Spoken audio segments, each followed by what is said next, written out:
Well good morning everyone, this is Subhash Attar standing front of you my dear friends. I hope आप सारे लोग बहुत ज़बरदस्त होंगे and I would like to welcome on this beautiful सा educational channel that is Subhash Attar official. So my dear friends, last class के अंदर हमने फिजिक्स के कुछ न्यूमेरिकल्स देखे थे। आज हम पढ़ने वाले माय डियर फ्रेंड्स बहुत ही अच्छा topic that is well of death.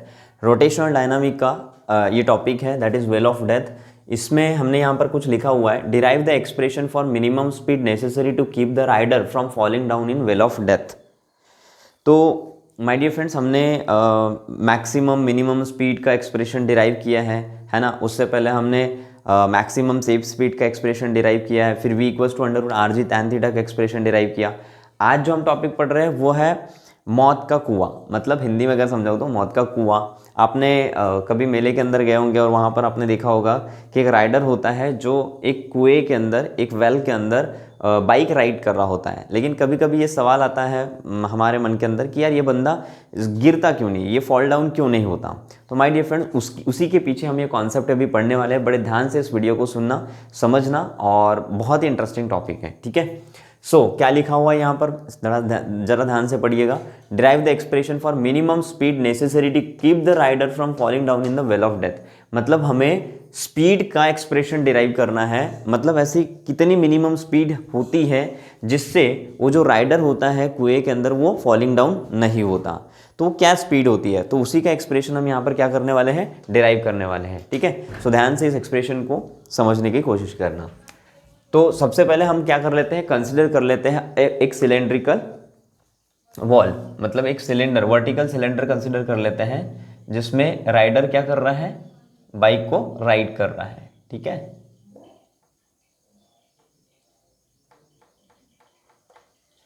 So bike rider क्या कर रहा है, इस हॉरिजॉन्टल सर्कल के अंदर क्या हो रहा है, घूम रहा है, ठीक है। यहां पर मान लेते हैं हम कौन है, राइडर है, ठीक है। सो सबसे पहले क्या कंसिडर करना है, consider a vertical cylinder in which inside which stunt man is revolving in a horizontal circle.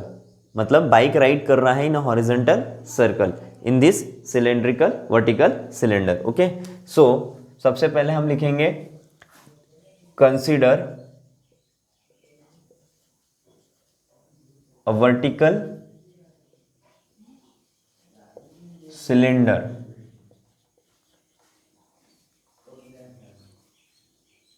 consider a vertical cylinder inside which rider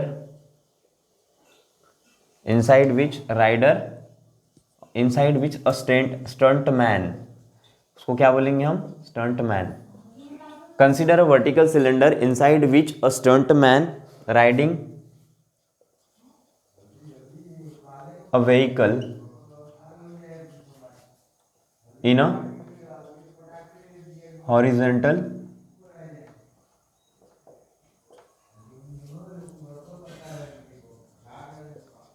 circle, ठीक है। हमने क्या कंसिडर कर लिया, consider a vertical cylinder inside which a stuntman riding a vehicle in a horizontal circle.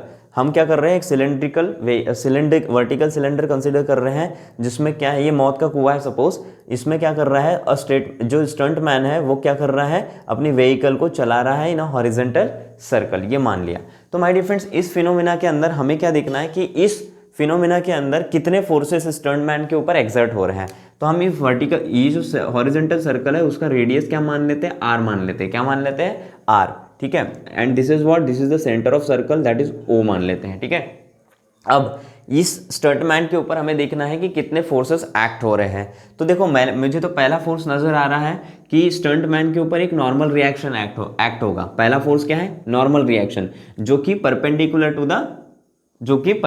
To the surface होगी। और वो कौन एक्सर्ट करेगा, वॉल एक्सर्ट करेगा। नॉर्मल रिएक्शन कौन एक्सर्ट करेगा, वॉल एक्सर्ट करेगा, समझ रहे हो ना। And which is perpendicular to the wall which is perpendicular to the man.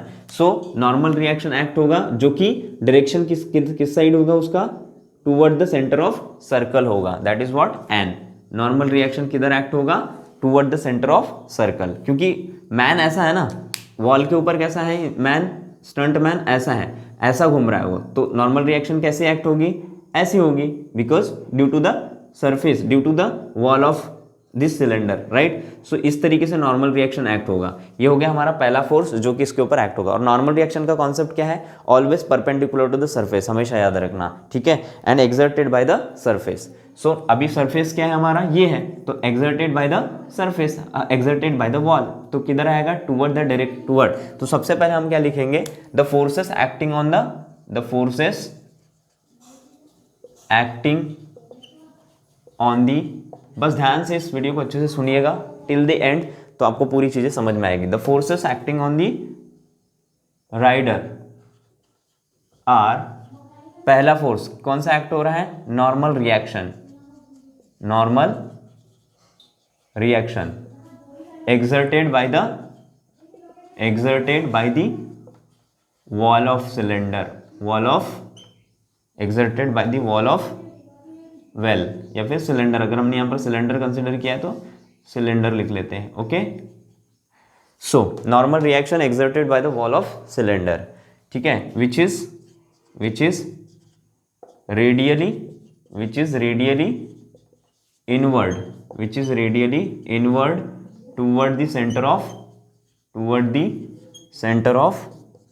toward the center of circle, clear, ठीक है, मतलब कि, और toward the centre of circle क्या होता है my dear friend, centripetal force होता है। इसका मतलब normal reaction is acting as a centripetal force. तो हम क्या करेंगे, normal reaction is acting as a centripetal force, that's why normal reaction को कैसे इक्वेट कर देंगे, सेंट्रीपिटल फोर्स से, दैट इज FCP से। तो नॉर्मल रिएक्शन की इक्वेशन क्या मिल जाएगी मुझे, mv²/r, क्लियर। तो यहां से हमें ये इक्वेशन मिली। सेकेंड, कौन सा सेकेंड फोर्स एक्ट हो रहा है, देखो ध्यान से, अभी सेकेंड फोर्स कौन सा एक्ट हो रहा है, अब जैसे ये बाइक राइडर चल तो रहा है कुएं के अंदर, लेकिन उसको प्रिवेंट करने के लिए फ्रॉम द स्लाइडिंग डाउन, मतलब उसको स्लाइडिंग डाउन होने से बचाने के लिए यहां पर कौन सा फोर्स लगेगा, फ्रिक्शनल फोर्स लगेगा, नेसेसरी फ्रिक्शनल फोर्स, जो कि अब यदि अगर नेसेसरी फ्रिक्शनल फोर्स यहां पर नहीं होगा तो क्या होगा, राइडर फॉलिंग डाउन हो जाएगा, मतलब नीचे गिर जाएगा। अब नीचे गिरने से बचाने के लिए उस पर एक रिक्वायर्ड फ्रिक्शनल फोर्स लगेगा, क्या लगेगा, रिक्वायर्ड फ्रिक्शनल फोर्स। अब रिक्वायर्ड फ्रिक्शनल फोर्स उसको डाउनफॉल होने से बचाने के लिए किधर लगेगा, अपवर्ड लगेगा, इसलिए हम यहाँ पर फ्रिक्शनल फोर्स क्या दिखा रहे हैं, Fs दिखा रहे हैं। आया समझ में, मतलब कॉन्सेप्ट ये है फ्रिक्शनल फोर्स का कि उसको प्रिवेंट करने के लिए, फॉलिंग डाउन से प्रिवेंट करने के लिए फ्रिक्शनल फोर्स किधर लगेगा, अपवर्ड लगेगा। अब काफी बच्चों को ये समझ में नहीं आता कि फ्रिक्शनल फोर्स का डायरेक्शन किधर होगा, और होता भी है अपवर्ड, तो क्यों होता है, उसके पीछे कारण क्या है हमारे फ्रेंड्स, क्योंकि इसको फॉलिंग डाउन होने से बचाने के लिए फ्रिक्शनल फोर्स किधर लगेगा, अपवर्ड लगेगा, क्लियर। सो इस तरीके से Fs का डायरेक्शन हमने डिसाइड किया। अब देखो ये राइडर है और राइडर के ऊपर और एक फोर्स लगेगा, ये हुआ हमारा प्रिवेंट फ्रॉम फॉलिंग डाउन, क्या लिखेंगे, to prevent from falling down to rider. Rider को फॉलिंग डाउन होने से बचाने के लिए फ्रिक्शनल फोर्स कहाँ लग रहा है, अपवर्ड इन द डायरेक्शन। तो इस तरीके से हमने क्या, इस सेकेंड फोर्स का डायरेक्शन और डिसाइड किया कि वो कहाँ लगेगा, अपवर्ड डायरेक्शन में। तो इस तरीके से Fs, और थर्ड फोर्स कौन सा एक्ट हो रहा है माय डियर फ्रेंड्स, बताएंगे, थर्ड फोर्स कौन सा एक्ट होगा इस पे, दैट इज ग्रेविटेशनल फोर्स, और gravitational force is always downward to the direction, downward मतलब toward the centre of earth, और डाउनवर्ड मतलब ये इस तरीके से। तो weight is equal to mg, ये हमेशा फोर्स एक्ट होता है, ठीक है। सो बॉडी के ऊपर कौन सा फोर्स एक्ट होगा, gravitational force, that is weight equals to mg। तो यहां से क्या समझ में आ रहा है, थर्ड फोर्स कौन सा एक्ट हो रहा है, that is gravitational force acting downward. What, gravitational force acting downward, gravitational force acting downward,